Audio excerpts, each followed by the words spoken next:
little by little as we continue for this morning. So first of all, before anything else, I'd like to inform everyone that today's session will be recorded. For those of you who are not familiar, I do need your consent under Philippine data privacy laws.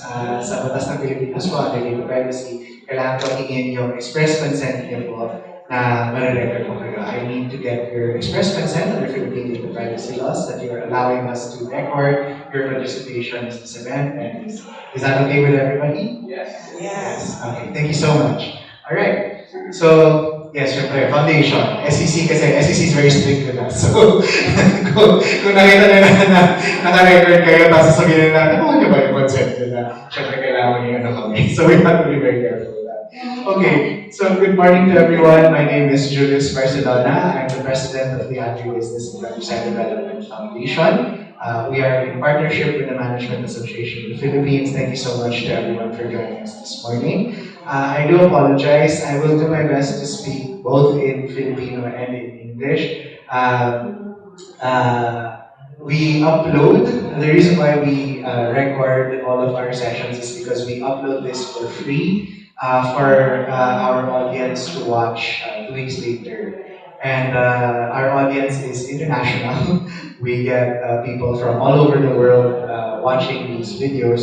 So we do try to do it in English as much as we can. Pero syempre para sa benefit ng mga kasama ko natin dito, magtatagalog po ako minsan-minsan para lang tumulong. So since inanin po namin yung video pagkatapos in-upload namin para sa iba't ibang tao sa iba't ibang bahagi ng mundo, nag-i-English po kami para maintindihan naman po kami. So, hihingi lang po ako ng konting pasensya. Anyway, so before we begin, as a foundation, we always start our sessions with a quick prayer. May I ask everyone to stand up and please put ourselves in a mindset of peace. Heavenly Father, we come to you today with humble hearts, seeking your guidance as we begin this program. Lord, we ask that you would bless every person who has gathered here today, and that you would be present with us in a special way. We pray that this program will be a time of learning, growth, and fellowship for all of us.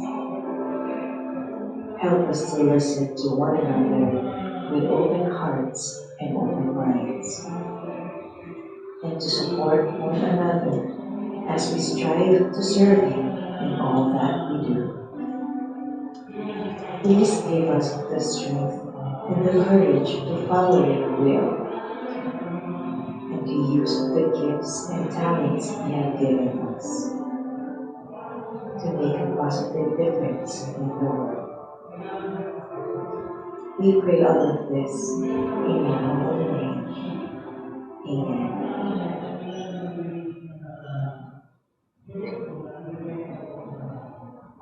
And then now we move on to after God comes country. So please remain standing for the Philippine national anthem. Thank you.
Maybe I'll take your seats now.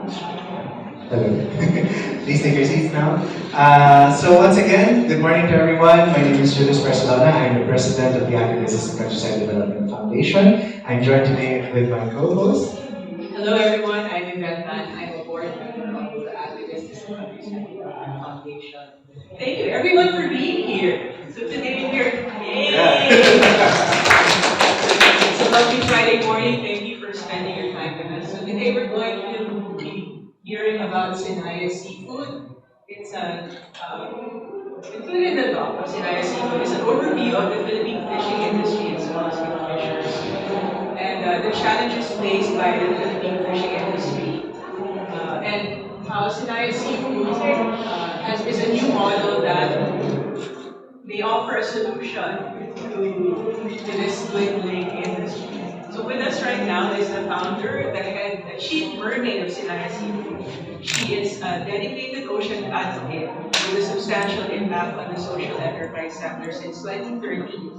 She's alumna of Ateneo Graduate School of Schoolmaster in Entrepreneurship, majoring in social enterprise development. She's a registered nurse and is a Bridge for Billions mentor and coach. Please, everyone, let's welcome Ms. Dhang Tecson.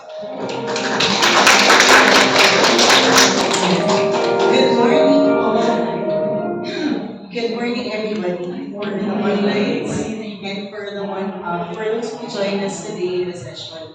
So, as everybody told me, I'm Dhang Tecson. So, with the Chief Executive Mermaid of Sinaya Seafood. But I'm also used to being called Danget because it's very famous in our fishing communities. For some, especially for the foreign ones, Danget is a local dish in the Philippines. It's a dried fish that is called, it's a staple food we eat at usually breakfast. So I'm happy together with my team to share with you our journey with the fishing communities in the Philippines. So for the session this morning, we'll be talking about how do we empower small scale fishing communities in the Philippines through agribusiness development. Because actually, personally, I've been working with fishing communities since 2013. I had an opportunity to dive deeper in the fishing industry because of the impact of the Typhoon Yolanda. Back then, I'm working as community development worker and involved with disaster rehabilitation efforts in certain parts of the Philippines that got affected by the typhoon. And one of the things that we've noticed is how do we really help fishing communities thrive, especially after typhoon or calamities, because they're one of the most vulnerable sector aside from farmers, because in the sea you cannot predict how many fish you will catch today, tomorrow, or the following months.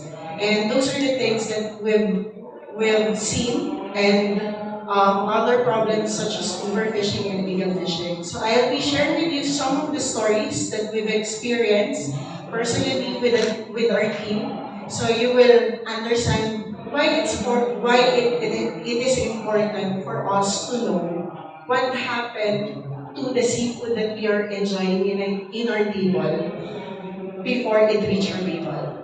So technically, what's the background? What happened to our seafood? Because most of us are not aware. Is that correct? Everybody know where your fish was caught? Who caught your fish? How it was managed? Okay, maybe after this you would stop eating seafood. Kidding. so, so you can still support seafood through our brand and some of the other brands. Just kidding. For next slide. So just to share with you, the Philippines is part of the richest marine biodiversity in the world. That's what we call coral triangle. And in the infographic in my slide, you will see that there's a white highlight wherein Philippines is at the heart of it. So we were blessed and fortunate that Philippines is at the center of the richest marine biodiversity in the world. What does it mean for us? It means the reason that you're hearing in the news right now that a lot of people and international people or country are interested in our bodies of water because there are resources in our country that can only be found in our country. So that's the reason. I'm not politicizing, but I'm just stating a fact. That's the reason of it. Aside from seafood types, abundant source of seafood products, would everybody know that around 2019, Philippines is the 11th producer of seafood in the world? Did you know? Did everybody know about that? Second, the farm seafood in the Philippines we're also 11 in the world. So could you imagine the wild caught? It means the fish that is caught in the sea and the fish that is farmed. We're 11, top 11 in the world. And no one knows that. And in terms of seaweed, we are the fourth producer in the world. So that's how rich our country is. But most of the Filipinos, like us, are not familiar or we're not aware of the resources that we have. Thus, we're not able also to contribute on how to protect and how to preserve this so that it would remain prosper in the next generations to come. Because that's what we wanted, right? We don't want the seafood to stop in our generation. Is that correct? We want it to thrive. We want the next generations to enjoy the seafood that we are enjoying right now. And we have to do something about it today. So another thing that I wanted to share here, 80% of the population of Filipinos live in more than 900 coastal municipalities. We have 900 coastal municipalities in the Philippines.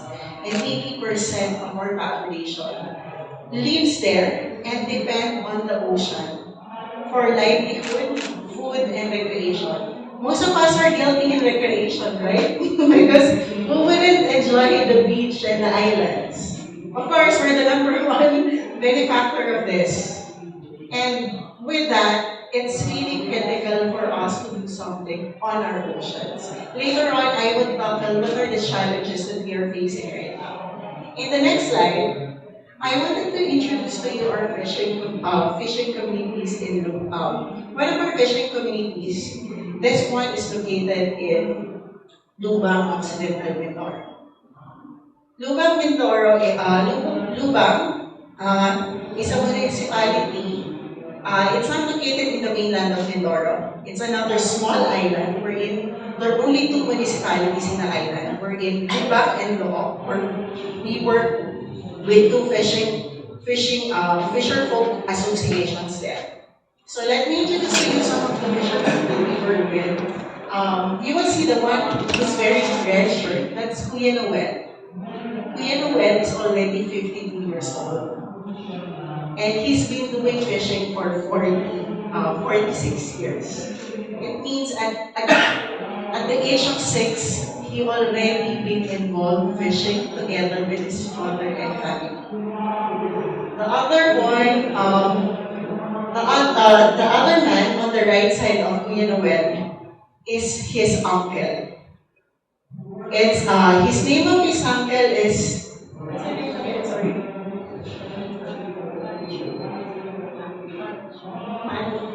Yeah, usually they call it Tio Dhang. That's what I remember. Sorry, not the full time.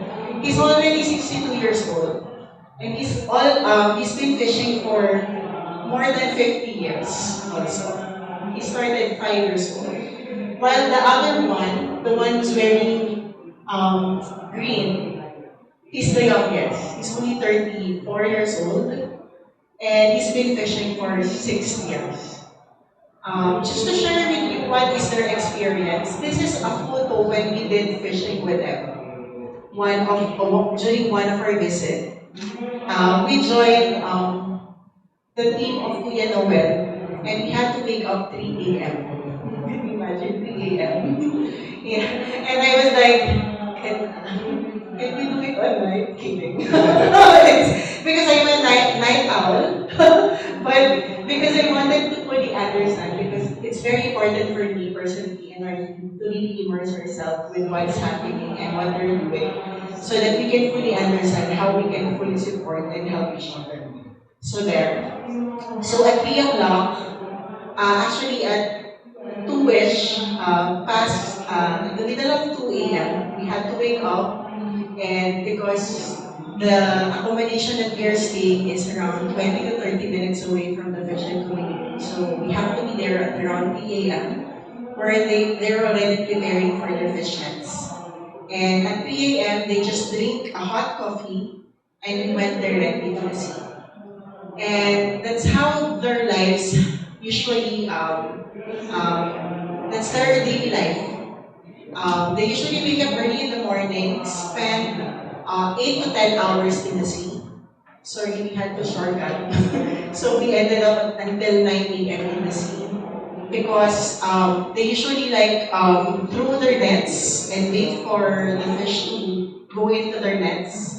And if it's already full, that's the time they would manually, as you can see in the photo, they're manually pulling their fish net, which is full of fish. And that's how laborious it is for small fishing communities.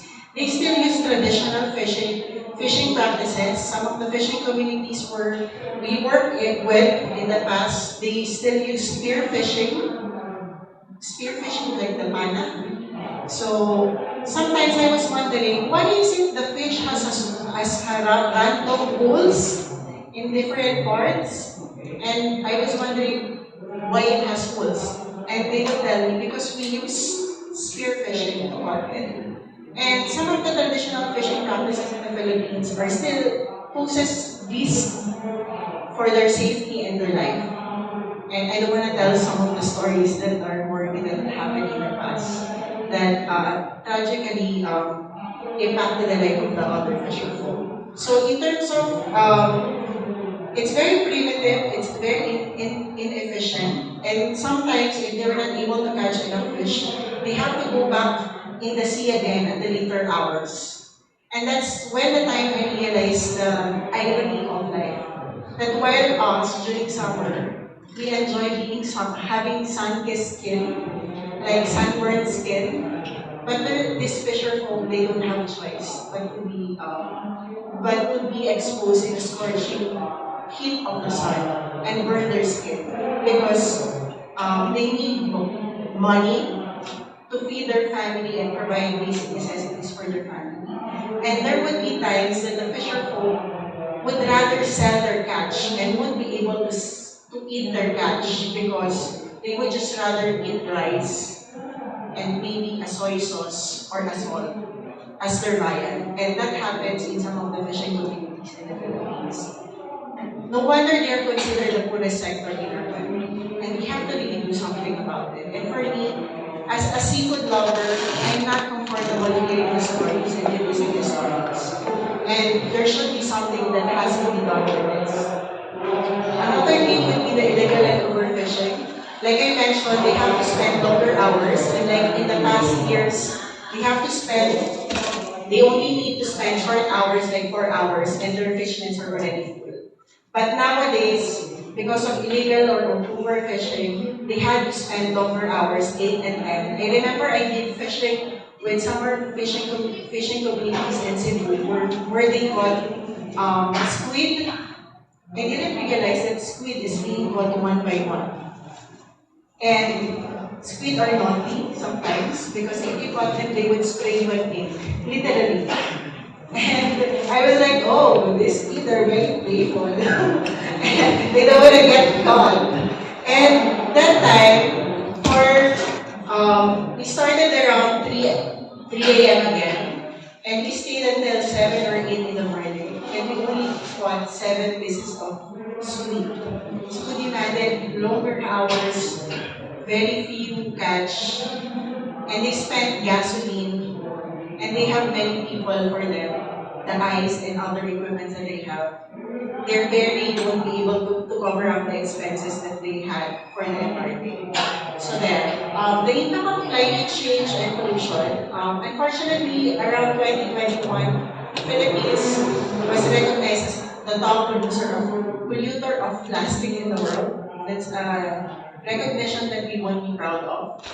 And actually, the plastic that, some of the top plastic that contributes to that are the fish nets and the other fish gears. So that's one of the things that we're trying to work on. How do we address it that they won't throw it in the sea? Or if it got through, and how can we ensure that it will be properly disposed as well?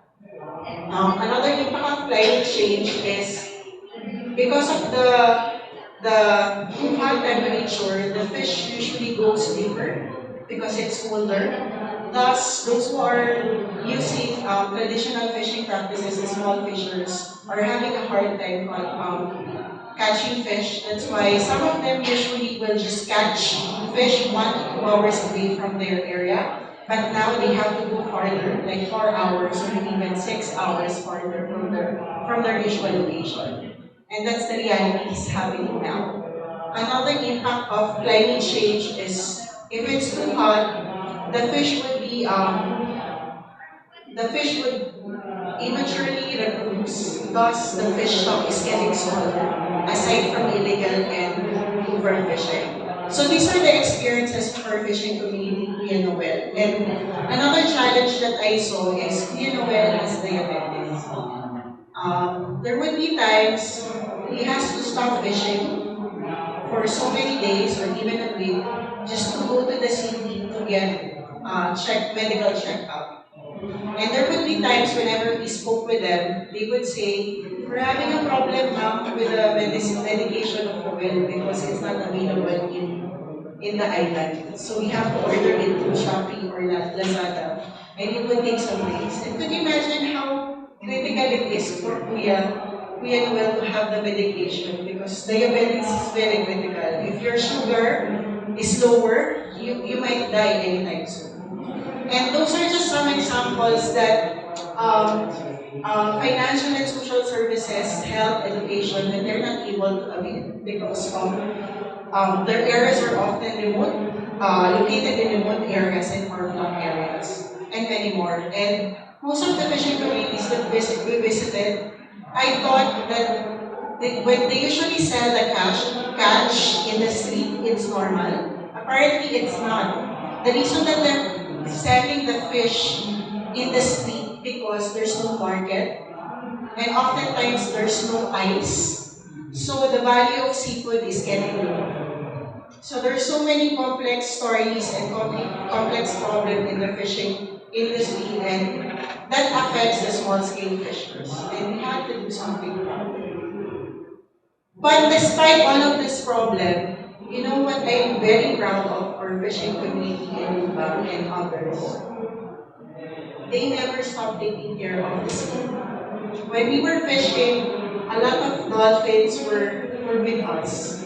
Like trying to I think they're trying to welcome the mermaid. We visited them.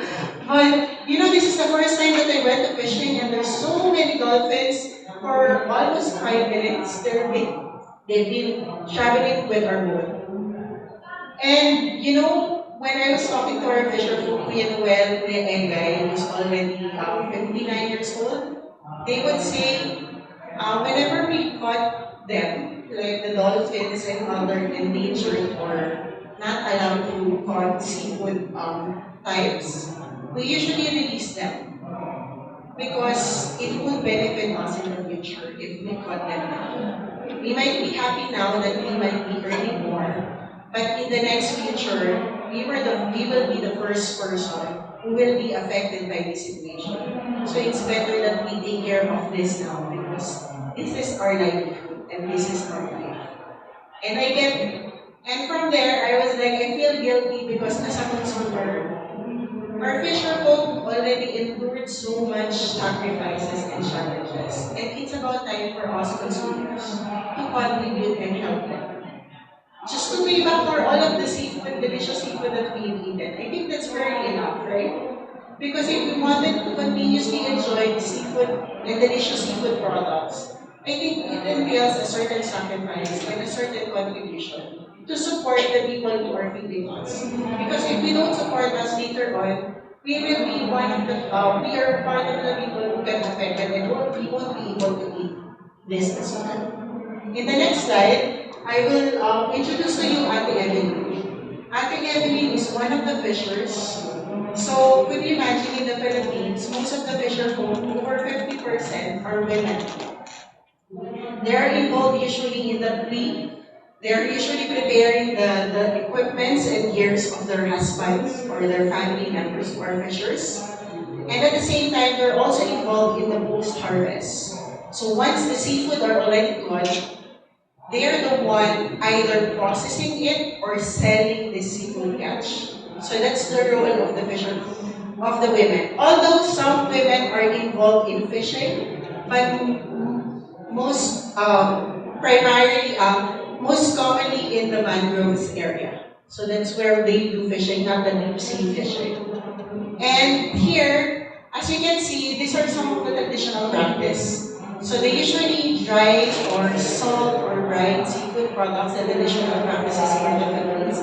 Not because the seafood is not good quality, but because they don't have a market and they don't have consistent source of ice and they don't have electricity. So most of the fishing communities that we have, they usually have a simple generator that could run for a few hours in a day. Then night they would have just a lamp, a simple lamp, to provide them light. And that's the reason that one of the inefficiencies that we have in the system of the fishing industry that can be improved. At the same time, to also to ensure safety and hygiene. Because to tell you honestly, some of the dried seafood are just being dried at the top of a drainage, at the top of everywhere, at the streets. So, and you're not aware if the dried seafood or the seafood that you're eating are clean enough for consumption. So there. Second, declining seafood quality and value, as I mentioned earlier, it's because of lack of infrastructure, complexity of logistics. Did you know that it would reach at least 10 to 30, for your seafood to reach your table or or the supermarket, it would need to pass through at least 10 people or even more. Could you imagine that? You didn't know, right?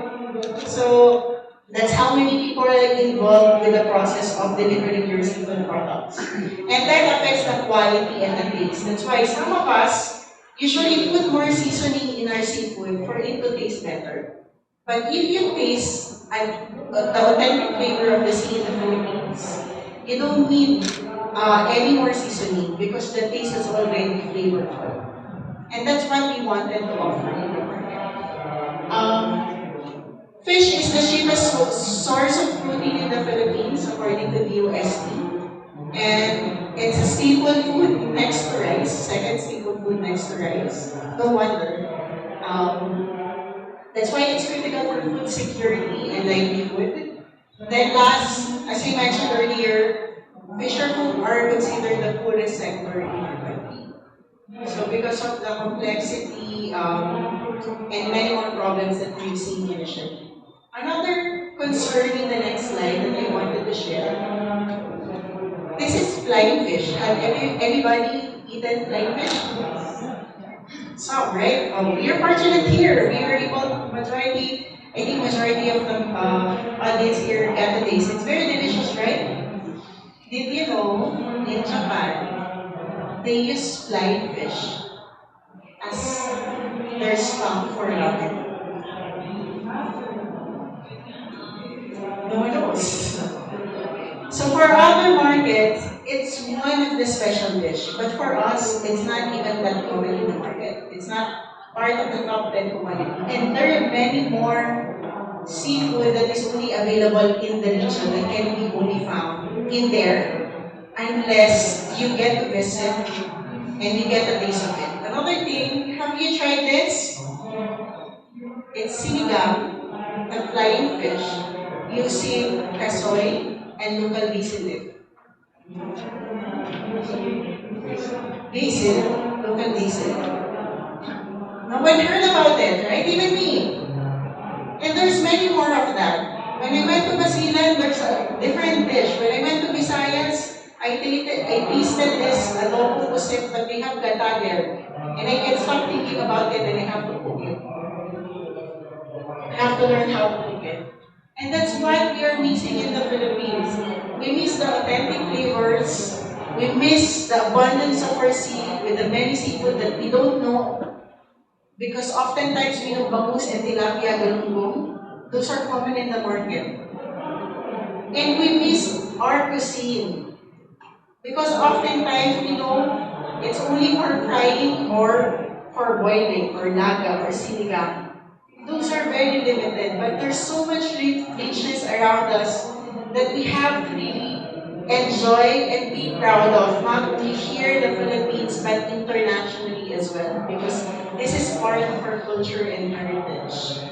So there. And the more that we don't know it, the more that Filipinos don't know about this, there's a risk that it will be stopped in the future. So that's why we need to revive all of this as early as possible. Next slide.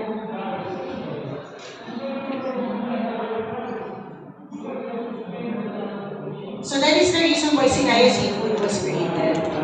Sinaya Seafood actually Sinaya comes from the Asian Philippine god of the sea, Aman Sinaya. So we are inspired by the Asian Philippine god of the sea to preserve the ocean, the Philippine seas, promote responsible ocean stewardship, and deliver this fresh regional seafood specialty and innovative seafood products. So how do we do it? We partner with fishing community enterprise.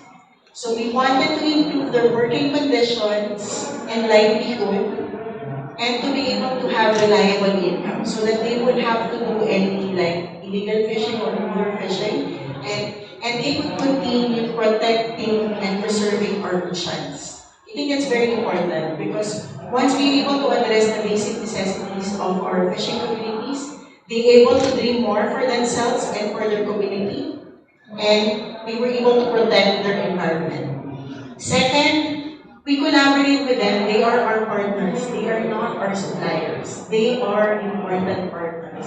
So from time to time, we consult them. How do we set up this C2D1 model of Sinaya Seafood?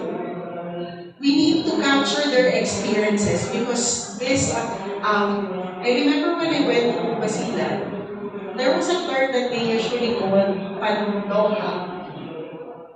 You already know one term from Basilan, pandoha. Pandoha means having a foresight or intuition about certain things. Like for example, just to describe it, they usually describe that fisher folk are very skilled navigators because they could read the weather without reading the newspaper or the news. They would know, oh, it's gonna rain. Oh, tomorrow the wind would be too harsh, so we won't be able to go fishing. Another thing is they would already paint like, okay, we could catch fish in this area today. But if the weather has changed, they will know which part of the sea they would go. So that's how gifted they are. That's why we need to put value on that. And by merging that together with our strategic partners, we know that we'll be able to come up with a better system to really connect the fisher folk to different important partners, especially the institutional partners. Last, we're promoting sustainable fishing, production and consumption. So later on, you will see what do we mean by that. A lot of people would say to me whenever they hear sustainable fishing, oh, is it the same as sustainable farming? So there, so similar concepts, but there are some things that we have to put more standard and principle. But somehow I think it's just following the natural process of the environment. So there. Next slide. So how do we do this? First is we provide progressive enterprise development training and mentorship. So the more that we involve them, the more that we train them, the more that they'll be able to grow their business on their own. That's very important. They cannot be dependent on us as well. So we have to thrive together. Second, we provide necessary logistics. So one of our dream is to provide them a boat so that they could manage their logistics and can redirect easily to the market. Other thing is institutional market. So we cannot do the usual retail. So we have to look at institutional markets for them for more consistent income so that they could sustain the sustainable efforts because it's time consuming and resources. It takes a lot of resources for them to practice that. Another thing is for the facility that we are setting up, we're focused on the capability of the facility to produce multiple seafood products. Because the problem right now in the Philippines, most of the facilities are only set up to produce one product. And we visited during summer in Visayas. Most of them stop operations temporarily because they don't have raw materials because of the seasonality of the catch. So that's one of the things that we need to improve. It should be at least 2 to 3, or if our goal is at least 5, if that is possible. Because the 5 means we're being able to tackle the byproducts or the seafood waste in the production. Thus, you would be able to maximize your profit as well. Last but not the least, we wanted to showcase authentic, locally sourced, high quality, regional specialty seafood and innovative seafood products. So you would see at my phone here, who could imagine that a dried dilis can be part of a snack? So this is one of the innovative products that we try to co-create with Village Socorro. We're trying to connect the farm, the mountain, and the sea. So this is composed of banana chips from a farm, cashew from the mountains, and boneless dilis from the sea.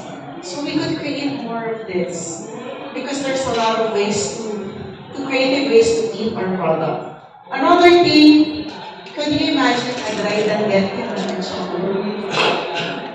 So this is one of our products that we co-create with Tio and Philo, a social enterprise who creates a local chocolate, artisanal chocolates. So could you imagine, we could do this, right? We could be more innovative with the products that we have here in the Philippines. And the common ones, we have the dilis with adobo mani and the sweet and spicy dilis. So what we're trying to do in Sinaya Seafood, we're combining lesser known products and the known products or the regular products so that we could really showcase and make sure these products get access to every Filipino household. Next slide. Sustainable fishing. Registered. Second, right location and year. Third, right species or right seafood, season, and size. Fourth, regular participation. So that's 4 simple how do we define sustainable fishing in our fishing. For another standard that we're trying to establish is the ethical production and sourcing. So we wanted to establish fair pricing and diversified income for them. Good working condition, and hopefully we would be able to align and get certification internationally and locally. Then proper handling and storage of seafood. Reduce seafood waste and eco-friendly packaging. And last but not the least, traceability of source and the income that we are creating. There's so much more to do, but with the help of strategic partners, we could do it together. Next slide. So in the past 10 months, since we've improved our business model, we are fortunate to be placed in 3 strategic locations. First, in the seafood capital in the Philippines, which is Capiz. Second, the city of UNESCO gastronomy, which is Iloilo, because we wanted to champion more Filipino seafood cuisines. Then third is in the beaches biodiversity in the Philippines, which is part of Verde Island Passage. This area, one of it is Occidental Mindoro. What does it mean, the beaches global shore biodiversity? It means the different types of seafood, crustaceans, and many more are abundant in that area. So we are fortunate to be in these different locations. We were able to provide 290 plus thousand support and income for them for the past 10 months. We have 7 locally sourced sustainable seafood products and two innovative seafood products that I've showed earlier. And we were able, it was a long journey, but we were able to come up with 18 market-ready seafood products. Not only seafood product, but market-ready, which is very important. We're working with 9 fishing community enterprises. Currently, we have 5 retail and institutional markets, and 4 innovative partners and 5 strategic partners. And there's more. We could create more impact if we do it together. That's the point of Sinaya City. We cannot do it alone. We need you. We need everyone here and more people to come and join us in this journey. Next slide. So how you can help us? First, choose locally sourced sustainable seafood products and spread the word. It's very important we share it with everybody because no one knows about it. Second, support our crowdfunding. We're currently finalizing our model facility in Lubak, Mindoro. This is a model facility that can produce multiple products that we aim to replicate to more fishing communities all over the Philippines. So if you wanted to check out the different products that we are offering in the 9 fishing community enterprise, you could check out our crowdfunding, wherein the products can be ordered there as introductory price there. Next, become our innovative partner and help us create more innovative seafood products. And last, if you're interested, help us distribute this product so that we can access more Filipinos and more institutional markets so that we can provide better income and a stable income for our fisher folk. And last but not the least, I wanted to end this. As we always say in our tagline, in the next slide, we always believe that together we can preserve the Philippine seas one bite at a time, as simple as that. So that's how Sinaya Seafood works, and we hope that you would journey with us because this is a long journey that we have to do together with our fisher folk. And let's share it to our family and friends. Thank you so much.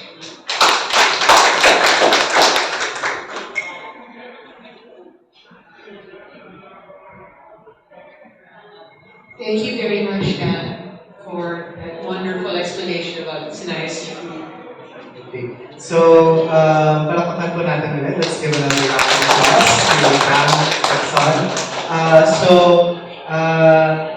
Luckily, in a weird way, it's lucky there's not a lot of us. So we were only going to like give out samples, but I think we've overcompensated with the amount of samples we can give. So we can actually give everybody here, I think, as a small sampler of their products. If maybe we could just distribute that a little bit.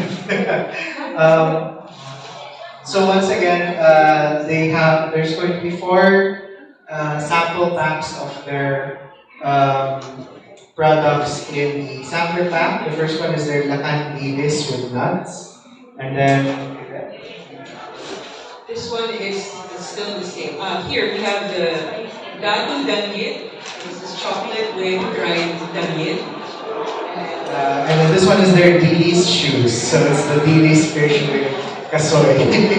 So yeah, and then I think that one's lakan dilis with nuts, but it's the spicy now. Yes. This is the kind dilis, sweet and spicy. Yeah, okay. So I think medyo swerte tayo na hindi gaano karami yung kasama natin today. Thank you everybody. A small sampler pack of it. Kung gusto nyo subukan ngayon or subukan nyo tikman, pick it up. Okay, so ayun. So anyway, so now that we'll go on to our question and answer in a little while. I think Dan has brought Salter Crunchy, Mike and Steve. Jen, there we go, sorry. Okay. So anyway, but before that, I'd like to give everybody a bit of a background on the Agribusiness and Franchise Development Foundation. So, as I mentioned, I am president, I am one of our trustees. The Agribusiness and Franchise Development Foundation was established in 1997. Medyo matanda na po kami. And we were formed under the Management Association of the Philippines. So ito po yung mga C-level, usually yung mga presidents, CEOs of big companies, who decided to try and get together to think of ways to develop agribusiness for countryside development. So simple lang po yung mission and vision namin. We have a very simple mission and vision. We think that by supporting small agribusinesses in the countryside, we can create jobs. And if you create jobs, that's one less person that is doing nothing. And the more people are working in the countryside, the lower the poverty will be in the countryside. So tulad ng mga organizations like Sinaya, night organizations like Sinaya, the more job creation we can do in the province, the more work we can provide to communities like the fisher folk that I was talking about, the lower the poverty threshold will be in the province. So yun po yung happening. We are a member-supported, non-profit organization. May booth po kami dun sa loob, booth number 353. If you are interested in what we do, naka-upload po lahat ng mga past sessions po namin. So yung mga sessions namin tulad nito, we do online, and then we upload them for free viewing. So kung hindi naman po kayo hindi nyo pa kami narinig dati or you don't know anything about us, it's okay. You can visit all of our stuff from before. So yung mga dati naming sessions, naka-online po sa YouTube. Hanapin nyo lang po si ABCD Foundation or ABCD-MAP. Some of our previous sessions, we've had agar wood, we've had cacao, we've had tropical fish. I don't know if that interests you. We've had seaweed, we've had halos lahat ng mga pwedeng isipin na mga iba't ibang possible opportunities for agribusinesses. We've had speakers talk to us about that already online. Would you like to add something? No, you're doing a good job. Thank you. So, please visit our booth. And then, we are member-supported foundation po kami. So, I am here only as a volunteer. Yung day job ko is actually sa harvest. Okay. All of us in the foundation are volunteering our time and our effort. If we bring you value in any way, do consider joining us as a member. Yung membership po namin is just a donation of 5,000 pesos for an entire year po that gives you access to all of our sessions, lahat ng mga ano po. Unless of course you are a farmer, if you are a farmer, a fisher, estudyante po kayo, or teacher, free po yung mga sessions namin.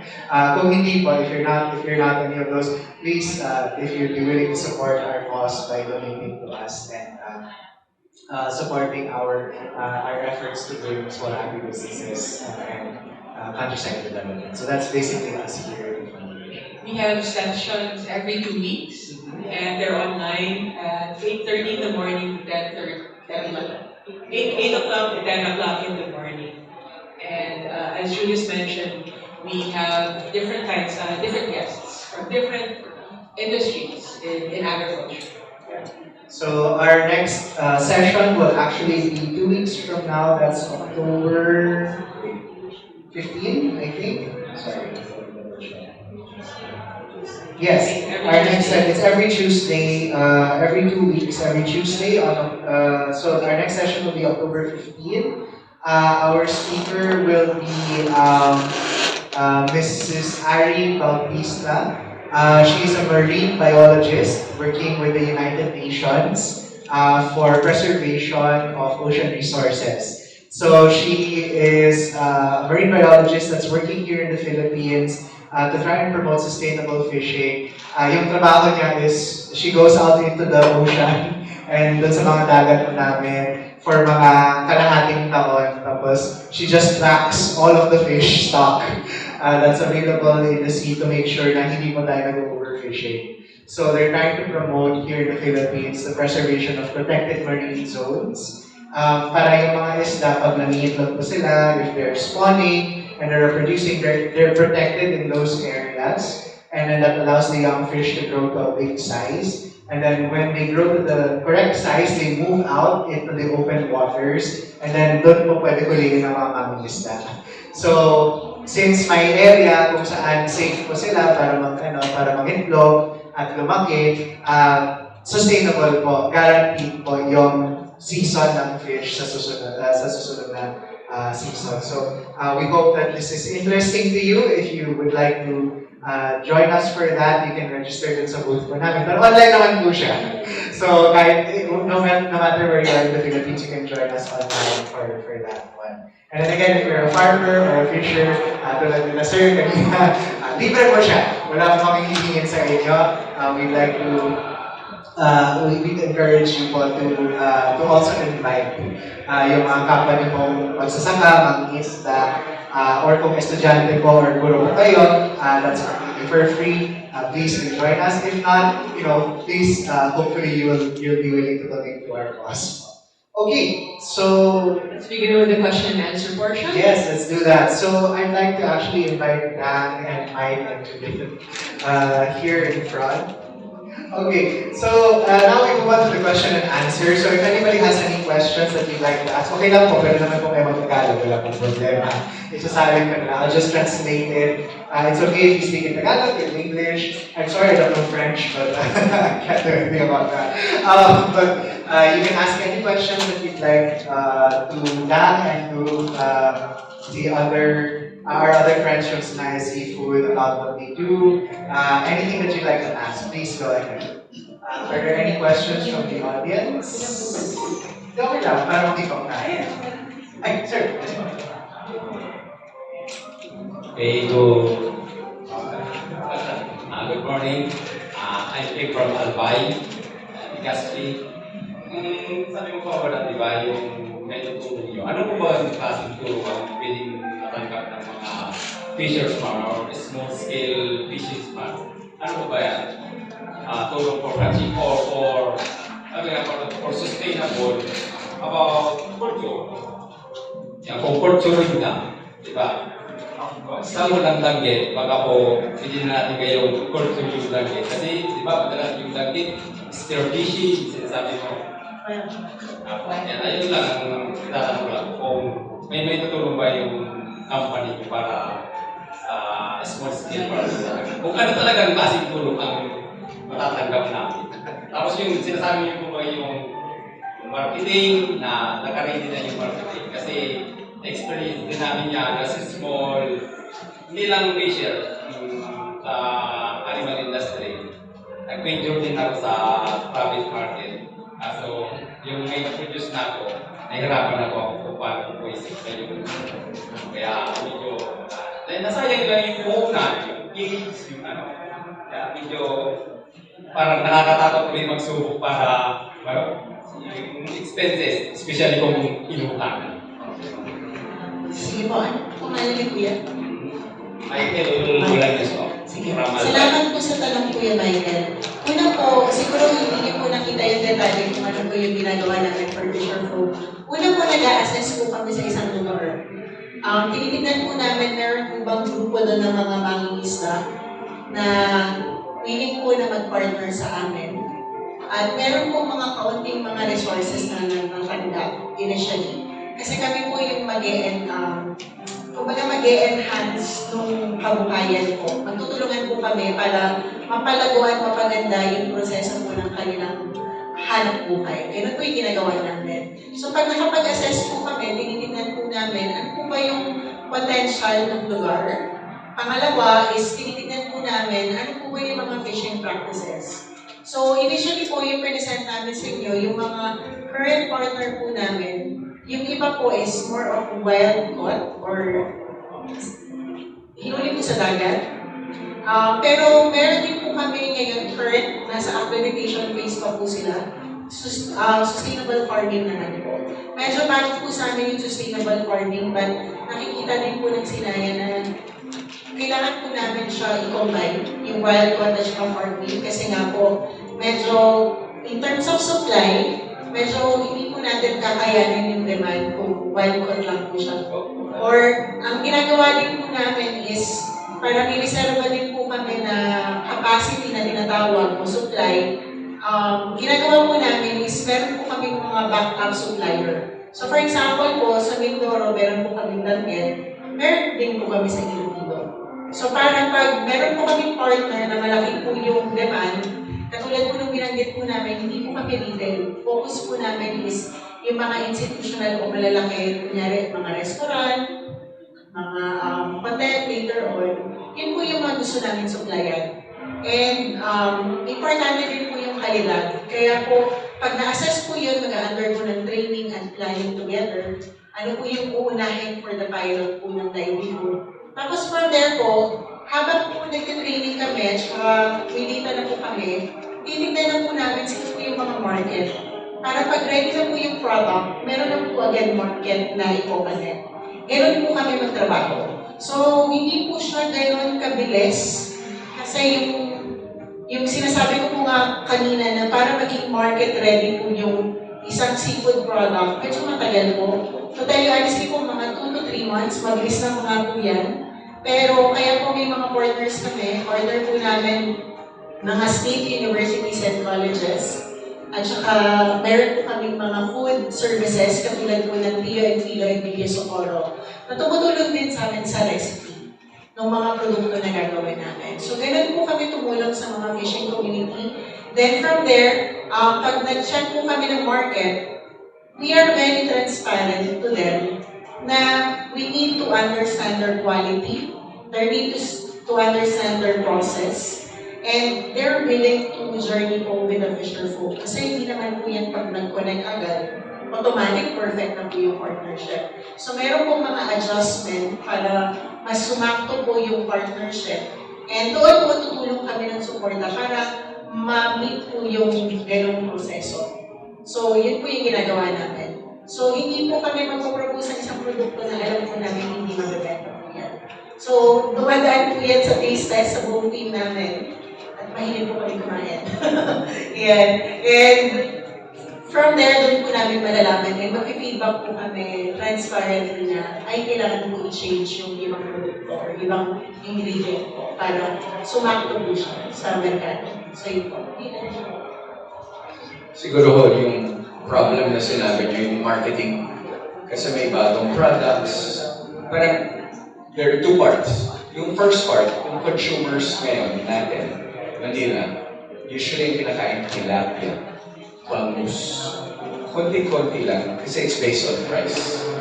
So, yung isa sa ginagawa namin is to first try with innovators. So like yung mga innovators na ganito, na introduce yung bagong product. As we introduce these new products, we will also develop later on how to get to market. Pero by doing innovators, yung shortcut namin, yung journey of the fish from the community direct to the innovators.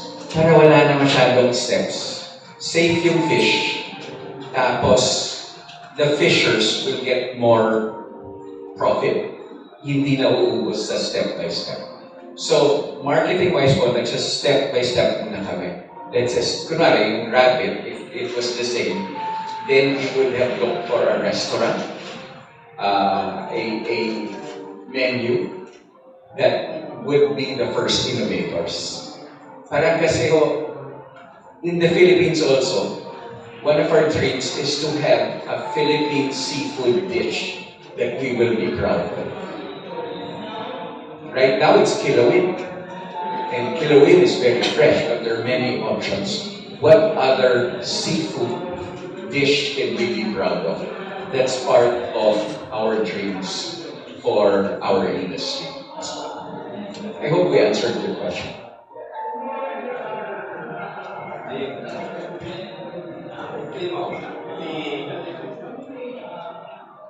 Hello.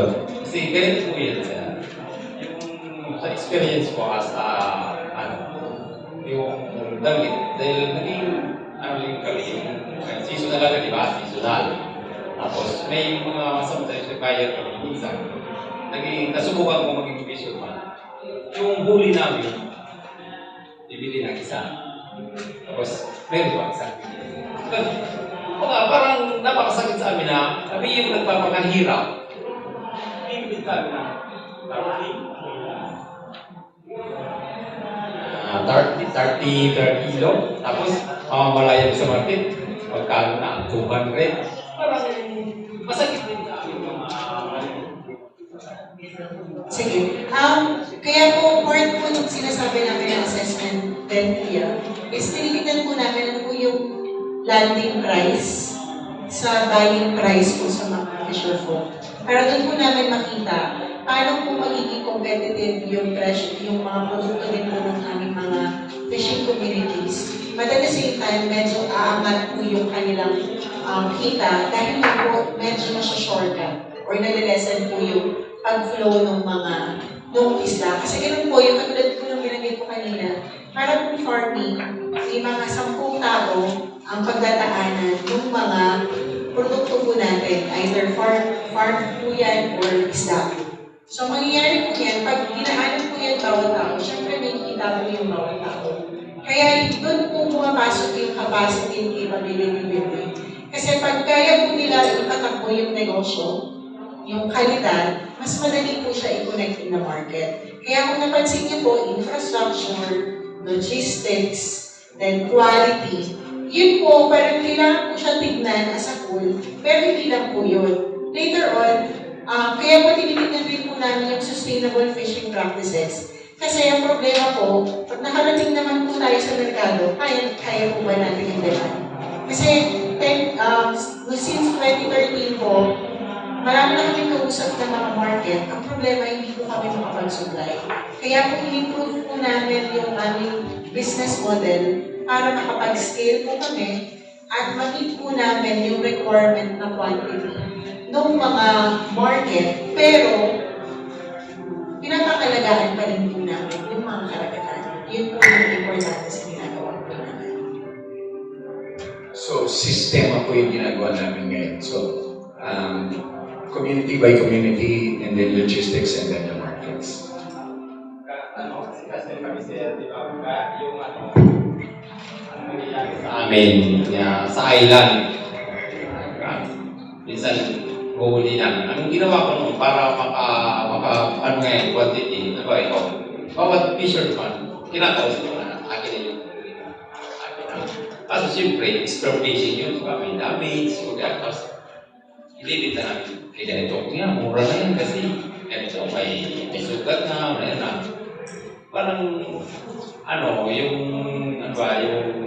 yung quality, doon na kami sa talo. Pag hininga na kami ng quality, quality ng isda, parang gano'n na yun. Actually, sir, part po ng capacity building namin is para mapakilala yung merkado na tama sa kanila. So, nung nag-start po kami ng dry junket, sa Cebu. Actually, kami po yung naging OTOP ng Cebu few years ago. So, OTOP means kami po yung pinaka-top na quality ng dried seafood. At yung mga namin po namin, may butas po talaga kasi spearfishing. Paano po namin nilusot yun? Dahil po, transparent po kami sa merkado. Na kaya po ganito yun, part po yan ng traditional fishing practices. Kaya po, part po ng empowering ng mga fishing communities, and kami po, bilang pagre-representa ng mga community namin, pinapaalam, kumbaga po, part po yung ino-orient po namin sila, na ito po yung sitwasyon sa community yan, pero meron lang po siya, kunyari, dahil spearfishing siya, meron talagang iba na may butas siya or certain, nakakaiba yung itsura physically. So, sa pag-communicate po yun sa mga merkado, kasi totoo po yan, mga consumer po is very physical. Like, ilang beses na po kami nag-away ng fishing community namin, tinatanggal nila yung mata. Sabi ko, ba't nyo tinatanggal yung mata? Wala namang nakain yan. Sabi ko yan sa merkado, pag ulang yan, ibig sabihin, parang hindi presto yung isla. So, yung mga ganun po. So, usually we go both a middle way, and even some of our fishing community po, dahil nakatira sila sa isla, masyadong maalat yung panglasa nila. So, pag tinuruan namin sila yung brine solution namin, sabi nila, ma'am, matabang yan. Sabi ko, pero ito dapat yung standard na kailangan ng merkado natin. Kasi hindi kayo yung merkado for this product. So, ganun po.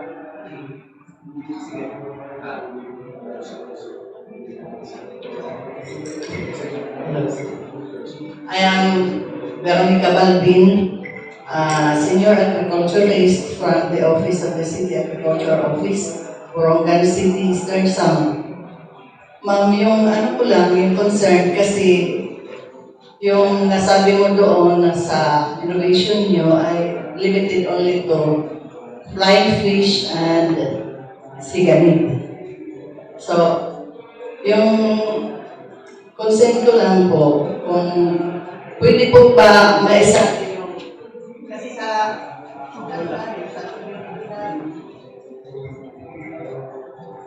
kasi sa community namin, more on tuna.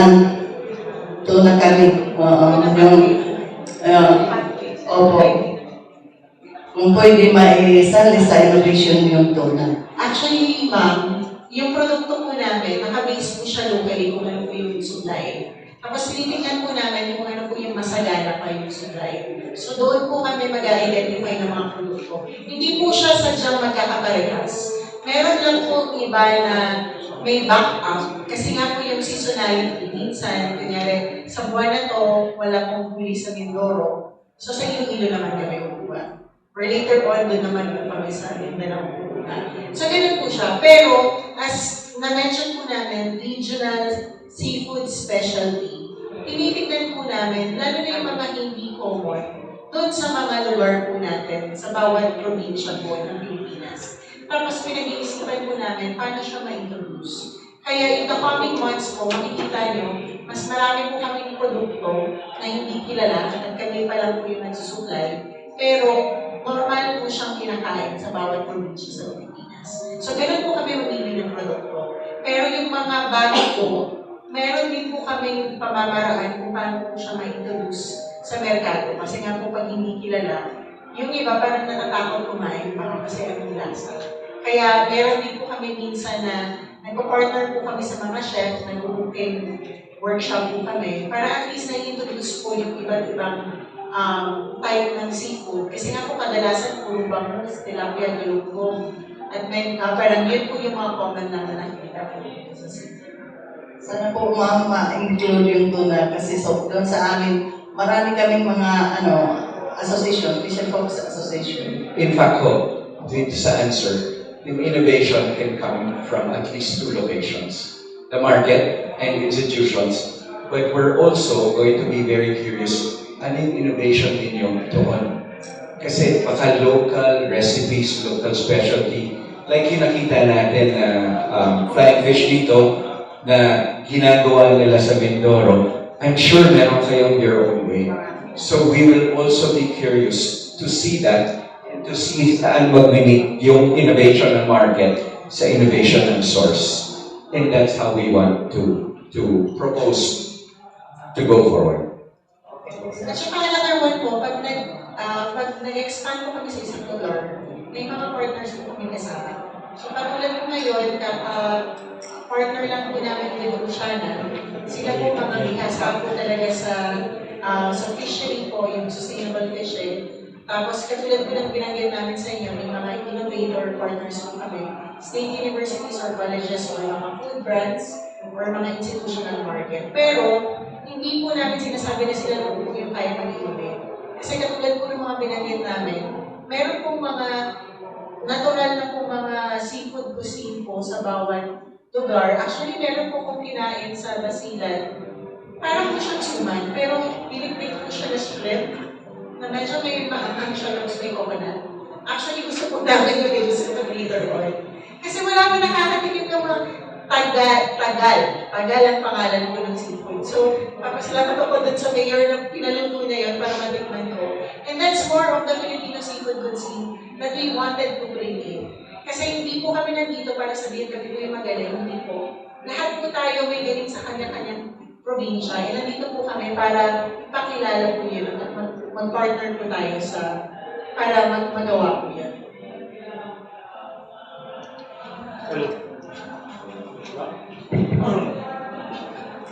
Yeah, good morning.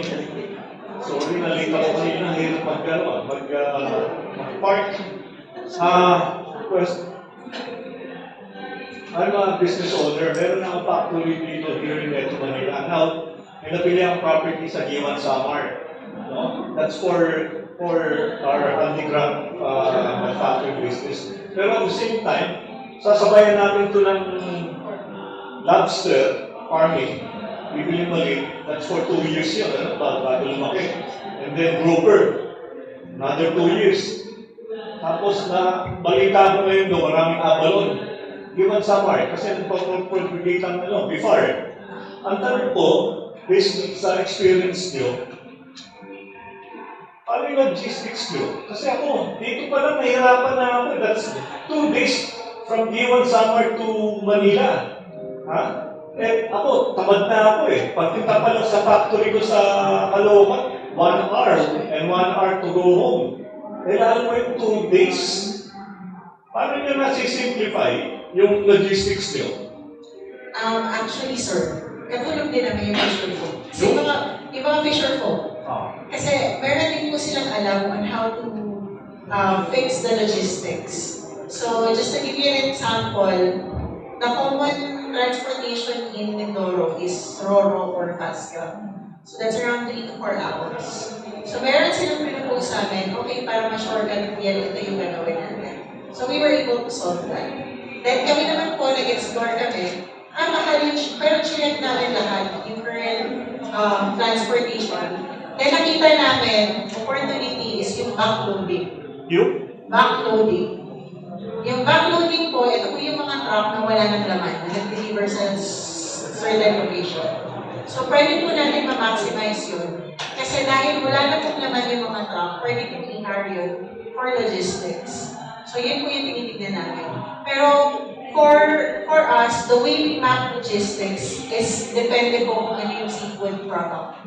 So, for example po, dahil kami, maswerte po kami na marami kaming klase ng seafood product, meron po kaming frozen, pero yung frozen po namin, regional po muna siya. So, for example, from Mindoro siya, South Luzon at Metro Manila po yung market niya. Pero for our other products, which is dried, ready to eat, and condiments, yan po yung kaya namin i-distribute nationwide and hopefully later on internationally. So habang inaayos pa po yung cold chain, kasi ang importante po dyan is hindi lang po logistic. Kasi yung seafood po, may certain temperature po yan per species na minimaintain para ma-sustain po yung kalidad ng seafood. So yun po yung kailangan pag-aralan din pag sineset up po yung sistema ng logistics. So ganun po siya, sir. Yan. Pero kailangan nyo po i-explore. Kunyari po pag fresh po yung i-supply nyo, usually air flight po yan. Kasi, or another option can be Roro, pero 24 hours po yan. Pero dapat po, we have to ensure dun sa packaging po ninyo and dun sa cold chain, yung paglalagay ng yellow, wala pong contamination. So marami pong kailangan factor na i-consider sa logistics. Yun po. So far, yung global market natin talagang Metro Manila, it's a very big market. 120 million na tayo eh. It's really big market kaya walang masyado nag-e-export. Kaya sa Metro Manila pa lang eh. When nagmanak dito sa isang restaurant, hindi masarap yung lobster nila, yung ipolyo. Sabi ko, ba't ganito ang lasa? Yung pala dahil ng Vietnam, mukhang luma na. Yes, because of, yung logistics po, kasi sa sobrang tagal, yung lasa din po na iba. Tapos pag yung temperature din po yan, so for example po, just to give you an idea, yung sashimi po, for you to maintain sashimi grade, yung masarap po yung lasa, that has to be -5 degrees from the fishing community until the end point. So, ganun po ka-critical yung temperature and packaging in the seafood. So, the way we treat that is for seafood product po, meron po kaming standard, okay, ito yung quality, ito yung packaging, that could help us maintain the taste, the authentic flavors of it, plus the quality and longer shelf life. That's additional cost, no? Additional cost po siya talaga, but I don't know, but yan po yung mga kailangan talaga i-explore na, but I always believe, sir, that there's always solution to that. Kasi, kaya kailangan din po ng partners. Kasi for example, later on, we don't assume na kami po yung gagawa ng logistics naman. We need to partner with the logistics company to help us with that and the system that we have. So, another thing that we are exploring is we have other partners who has technology that we could use. So that, like for example po, pag fruits pwede yan i-glass squeeze. Pag bina-squeeze po yan, mas mariretain po yung lasa ng, mas madali po siya i-ship to any destination in the Philippines. So, ganun po siya. You're doing it right now? Last week? Not yet, but yung isa pong supplier namin na ina-accredit po namin right now from Visayas, may glass freezing technology po. We're still in the process of studying the cost and process of it, but hopefully we'll be able to work with it. Kasi yung isang concern daw po sa glass, this is more of the kuryente. So of course, we don't want to introduce a technology that later on, hindi po masustain in the operation. Kaya when we plan about a certain product, dapat po siya, parang in a long term, then market, then vend po. Thank you. Siguro one last input, sir. Kasi a lot of our logistics are Metro Manila centered. Parang the market is here. In another company where I used to work, there was a forwarding company, Airspeed. What they're doing naman is supplying to the Palawan resorts all these fresh goods, piece by piece. Now, I don't know where it comes from, but baka from your farm to there, it might be worth considering. That business naman was built out of filling up parang mga backlog. So, it's not a straightforward answer, but I guess where we're coming from is we're looking at all possibilities of who we can partner with. The problem is so big, but the opportunity is also so big that it takes an ecosystem look. And we don't have all the answers, but we're approaching it with an attitude that we can all work together for the solutions. I hope that helped. Sir, walang sample. Just kidding. Yeah, if I can jump in really quickly. Actually, Dhang is the third na ata in a series of aquaculture sessions that we've had. One of the sessions that we had back in September, yung first session namin sa September, yung pangalawang linggo doon, or the first week of September was Tindagat. I think you also know. We're also trying to figure out logistics for that. I think kasama ka rin doon. Yes. What I just wanted to quickly jump in for is, that's particularly what the foundation is trying to do. Imposible naman na isang tao lang. It's impossible for one person to solve all the problems.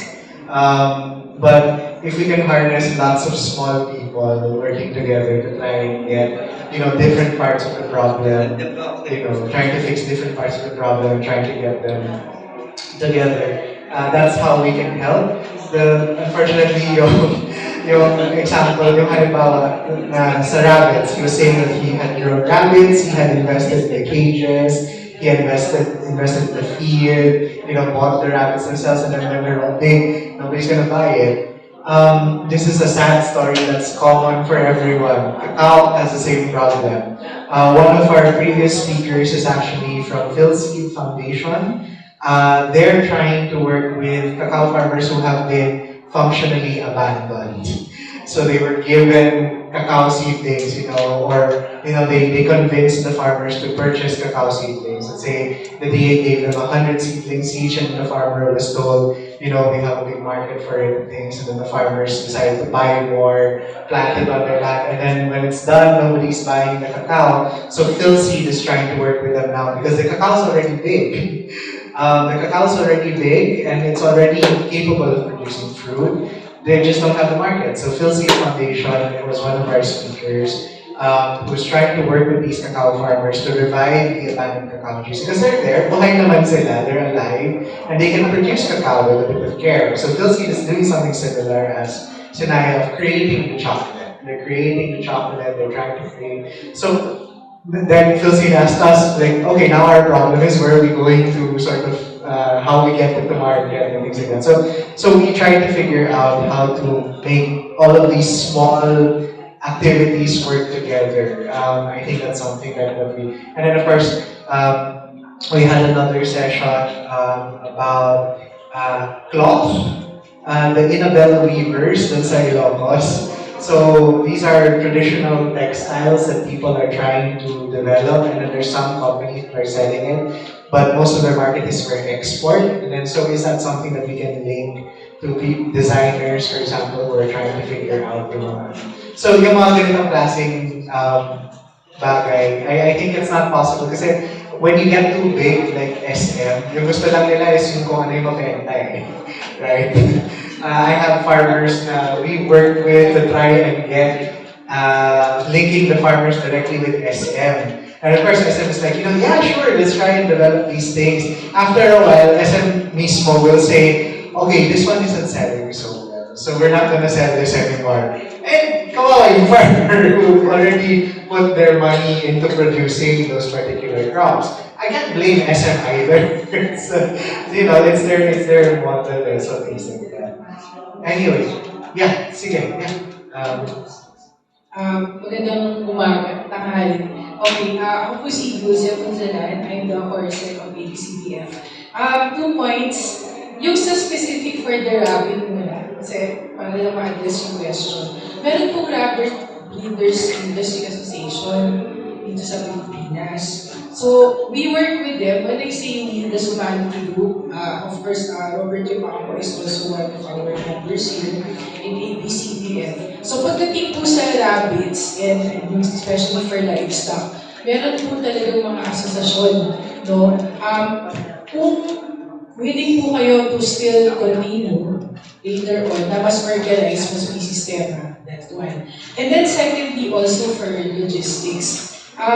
Siguro my question and for the logistics, you mentioned airspeed.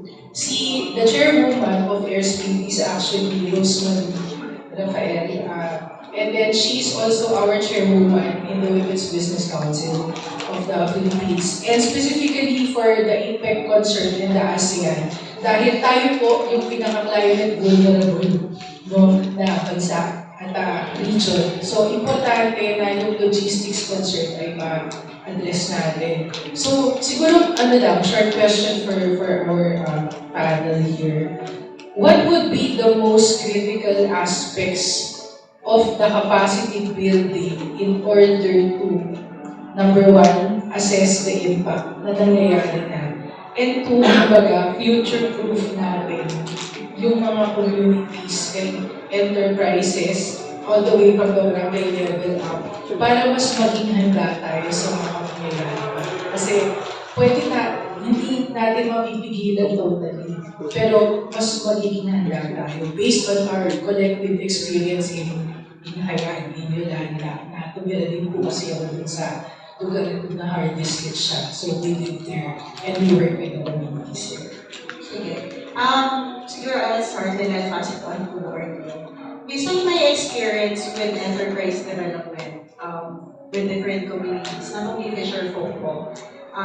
Kasi kami po yung una, that time, noong 2013, una at nag-iisang social enterprise working with fishing communities. So kaya medyo mapalat po kami during that time to really harness all of the learnings and problema of the fishing communities. For me po, ang importante is una, nakokonect po yung, alam po nila kung bakit nila gagawin yun. Gets niyo po? Parang lahat po tayo, kailangan po, alam po natin, bakit po natin ito ginagawa. Kasi the more na alam po nila yun, at ano po yung hugot nila online, the more na kahit anong po mangyari, paglalaban po nila. Parang love life po, pero hindi po ito love life. Ganun po talaga, kasi pag mahal po natin at importante po sa atin ang isang bagay at lalo na ang negosyo, magiging resourceful po tayo para ipaglaban po ito at mag-work at gumawa ng paraan na mapagana ito. Pangalawa, humanap po tayo ng mga kasama. Kasama sa negosyo or mga partner po. Importante po yan kasi meron po tayo mga nararanasan. Minsan po iniisip natin tayo lang po nakakaranas. Pero pag part ka po ng kunyari Fisher Folk Association, malalaman mo ay normal pala to na phase ng ating paglalakbay. So, hindi pala ako dapat mawala ng ng pag-asa. Kasi part ito, pero may solusyon. Pwede ako matuto sa eksperyensya ng ibang partner. So, yun po yung importante din. Instead na ikaw pa yung magkamali, pwede po tayo matuto din sa ibang mga existing na proyekto or players din po sa mga negosyong ito.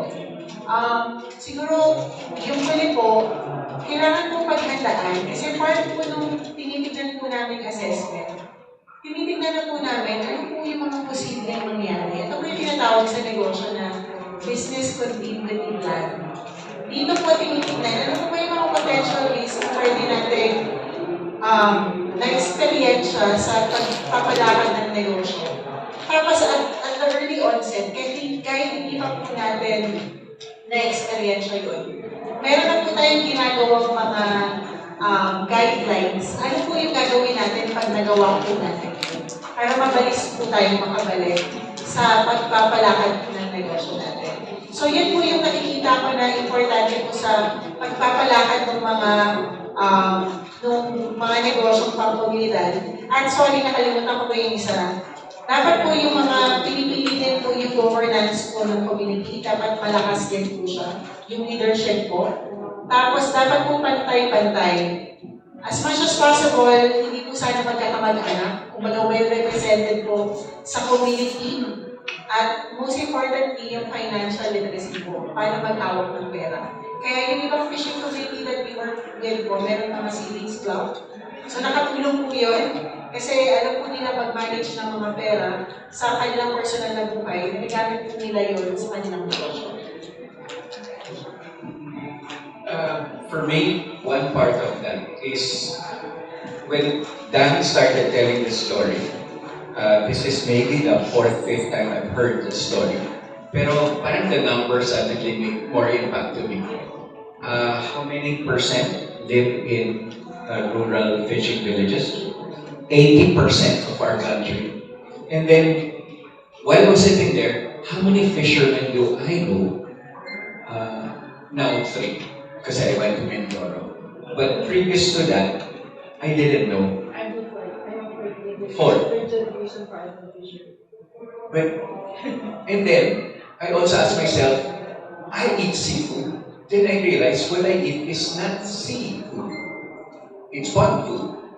Tilapia, bangus. So ako as a consumer, I don't appreciate my seafood and my food. And then at work, we talk about sustainability and all of that, but when my wife goes grocery, ano yung mura? So parang, whoops, and then I'm putting all of that in my body and my kids' bodies. So somehow also, in the market part, we gotta take seafood seriously, both for our bodies and for the industry that depends so much. And I also didn't know that we're so rich. And we take it for granted. And the irony is, we're so rich, the sea is there, but we eat tilapia. Parang nagaling pond. So, na hindi necessarily malinis. So, parang may mga ganon na kailangan also ayusin. We're not saying no to tilapia, but put ayusin para people are educated. And then there's lots of inspiring, sustainable stories around the world. We got to see one that comes from South Africa, where exactly that, the stories of the fishermen who used to harvest crayfish so well when they were kids, and now wala na. But they also got connected to the restaurants. And in the restaurant now, when you order, may QR code, you press the QR code, you will know who the fisherman who fished the crayfish is, when they caught it, and how fast it got there. That's part of our dream. To put the spotlight on our fishing communities and to put the freshness in the table and sustainability in that shortcut. It's a dream. We're starting, but we want to get there, and I'm sure with the help of everybody here will reach our dreams. But spotlight on the fishermen. That's right.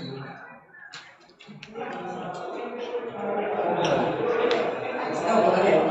Yeah, I just wanted to pull things together also and highlight the core of everything that we do. I think the very thing that's important is the value, the core value that we believe in. And that's really about improved livelihood for the fishermen, the fishing folks. So it is beyond us. If that is a core value that we believe in and that is what we are really pushing for everybody, things will just flow. How? If we believe that we want to improve their livelihood and not just a business for us, the first thing that we will do is we're very choiceful doon sa communities that we choose. Because when you are being very choiceful with the communities that you choose, you know very well that you have a responsibility to be able to sustain, yung livelihood nila, improve livelihood. So that's the first. So when we want to be able to sustain that, we make sure all the elements we talked about already, we train them, we capacity build them, etc. We connect them with everyone, and we make sure that there's a market for them, right? And if we're tapping only a few first, our dream is to impact more. So what do?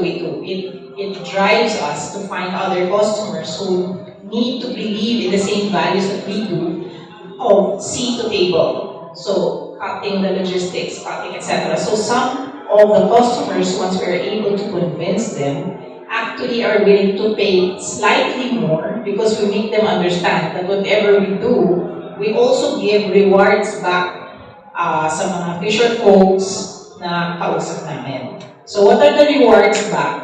Usually, kahit maliit lang yun, whether it's a cooler just for the ice, temporary ice, di ba? Ito-connect namin sila to NGOs na ganun yung belief or that's what they do. So all of these are drivers for us of tools to improve their livelihood, okay, and make them and enable them to do so.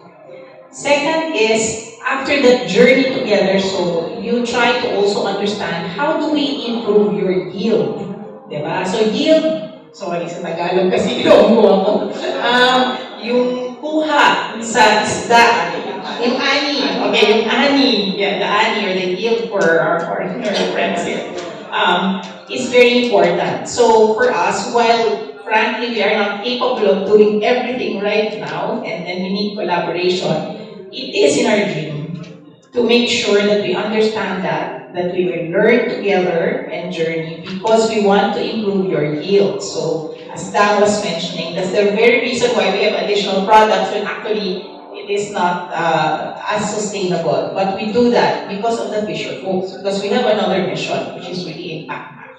So we want to make sure that the bones, right, the bones na naiiwan, pwedeng gawa ng paraan para maging fish powder, fish sauce, part of the bagoong, etc. So that you just, hindi lang yung laman ang mabebenta.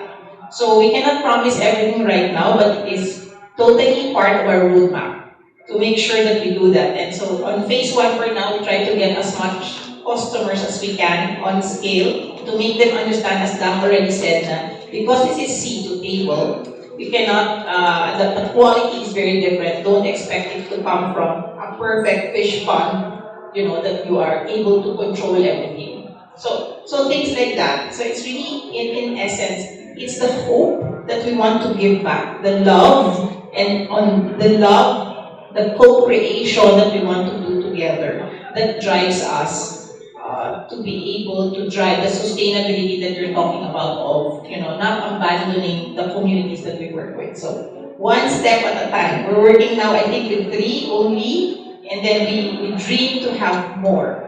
But for us to do that, we need to convince also our customers that we talk to actually.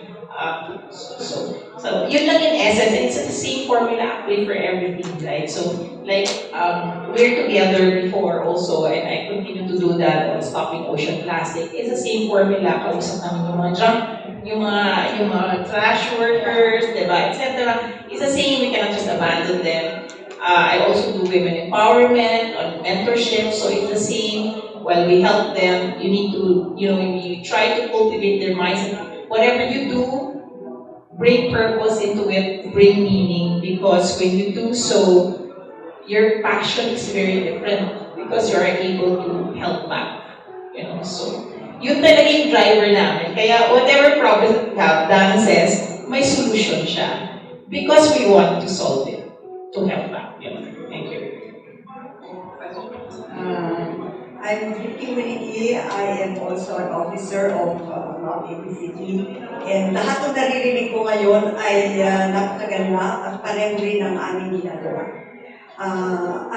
Ino-offer ko sana ang partnership lalo na sa mga nasa malalayong lugar na kailangan ng tulong. Marami po kaming natulungang mga fisher folks, yung mga barangay na meron po kaming programa na ang tawag ko ay food share program. Ang feedback po namin walang gutom dun sa areas where we are. We are now in mga 200 sites and growing all over the country. At kapartner po namin dito si DSWD and mga LGUs na mga humihingi ng programa. Nagtatayo kami ng plataforma to help marginalized areas na kailangan ng tulong. As you said, ang mga fisher folks, ang one of the pinaka-hirap sa buhay. Hindi ba? So, just as an example, hindi po kami kapareho ninyo na dahil marketing ang tinututukan or deeper interventions. Kami po ang naglalagay ng base. Pagkatapos po, ano nakikita namin doon sa baba, yun ang aming tinutulungan. For example lang, top of my head, pero sinulat ko kung ano ba yung naisip ko. Sa Barangay Kaminawit, sa San Jose, Mindoro Occidental, ang problema nila, yung mga plastic at pagkadumi-dumi ng kanilang area. And so, inorganize yung mga tao, bigyan namin sila ng staple rice para naman tumulong silang mag-bonding at magkaroon ng organisasyon sa baba. At linilinis nila. By team sila, merong naglilinis ng plastic. So, ngayon daw, ang laki na ng ginanda ng kanilang kapaligiran.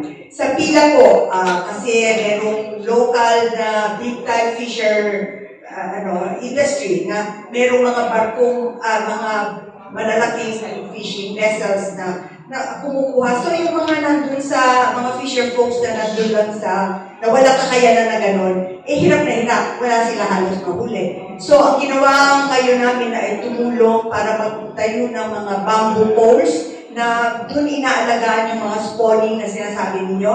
Tapos meron silang ibang area na pinut up namin na fish cages naman, pampataba. So ang sabi nila ngayon, ang ganda na ng kanilang benta sa fish market na naman nila. Hindi pa big time, pero food on the table for them and nakakabenta sila.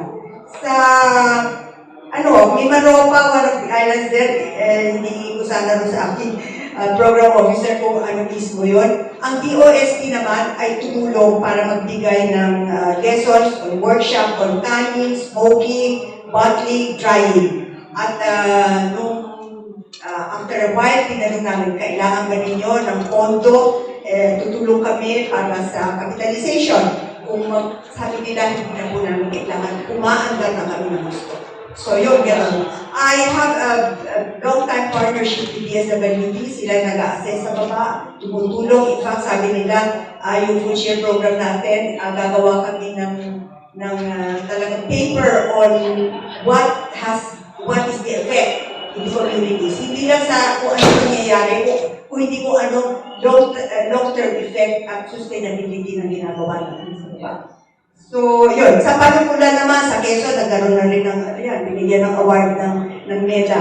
Ang ginawa naman namin ay yung mangrove, tinutukan at yung mismong mga kasama sa barangay, sila ang nagbibigay ng free labor. Sila mismo nag-aalaga ng mangrove. Kasi nila yun at tumutulong sa kanilang pag-fish, no? Hindi lang yun, nagtayo pa sila, tinulungan namin ng konti, nagtayo sila ng crab cage. So, yun, some of the things that we do to help them to have a more sustainable platform for long-term tulong, hindi lang yung ngayon lang. Kung hindi ito mga plataforma na ito umaandar, at we have a very wide network to help us with this. Always collaborative work.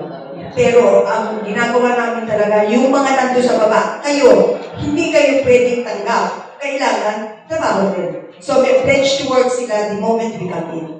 So yun lang po. Kung meron kayong gustong mag-partner sa amin, we can do the platform, we can help out with whatever we find on the ground that needs leveling up. Thank you. Thank you very much. Okay. Unfortunately, we are out of time. Yeah. Thank you. So we're out of time. Thank you very much, everyone. Thank you, Dan, Mike, Richard. Thank you, everybody in the audience, for spending time with us. This was a wonderful discussion on seafood, on sustainability, and the possibilities for Philippine agriculture. Anything else you want to add? Sige. Una po, magpapasalamat po ko ulit sa mga dumalo po dito sa aming workshop. At sa ABCD, F talaga, para shortcut. Ayan. Maraming salamat for hosting this. Pwede po nyo i-scan yung QR code. Doon po. Ayan, nakakabili. Ayan. So pwede po, or i-message nyo po yung Facebook or Instagram natin. Pwede niyo po. So yun po, maraming salamat sa mga dumalo at saka sumuporta din na sa ABCDF for making this event happen. Siguro yung isa lang po na mababahagi ko sa session na to. Salamat din ma'am for sharing what you do. 10 or since 2013, pangarap ko talaga na laging ma-empower yung ating mga komunidad sa Pilipinas. Nahigot ko po ang buong Pilipinas dahil din po sa aking previous na trabaho na nag-build po kami ng bahay or village po sa mga mahihirap na mga komunidad. And yung masasabi ko lang po, during that time, yung sinimulan po namin makilakbay sa mga maliliit na mga mangingisda, nag-iisa lang po kami at parang kaya masaya po ako na dumadami po kami ngayon. Hindi po tayo magkakalaban or magkakakompetensya, but magkakasama po tayo dito. At bawat efforts po na ginagawa po ninyo, importante po yan. Sana po magkaroon po ng paraan, we need to the help of ABCDF to document all of the works so that we could learn and exchange yung best practices and learnings. Kasi importante po ito para hindi po nasasayang yung oras at saka yung mga limitadong resources po that we have in the Philippines. 7,100 island po tayo. Actually, more than na po, di ba? Parang 500 plus. And malaki po yung kailangan nating trabaho para matulungan yung mga mangisda, yung mga farmers din po dito sa ating bansa. So sana po, umanap po tayo ng paraan para maging parte ng solusyon.